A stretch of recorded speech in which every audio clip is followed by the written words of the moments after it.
Hi, we're Tucson Audubon Society. Our mission is to inspire people to enjoy and protect birds through recreation, education, conservation, and restoration of the environment.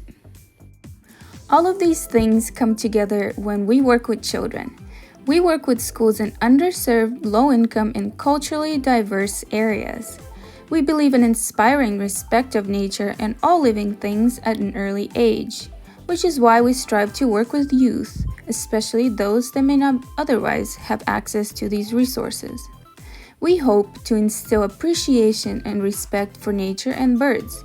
After all, they are the future of conservation. We've done workshops with hundreds of elementary school kids around Tucson, Arizona.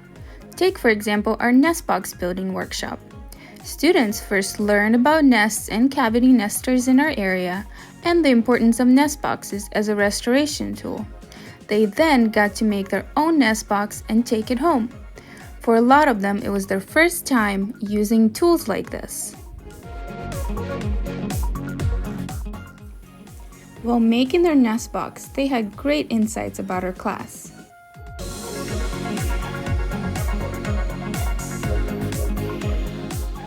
Please help us continue our work, and thank you for considering us.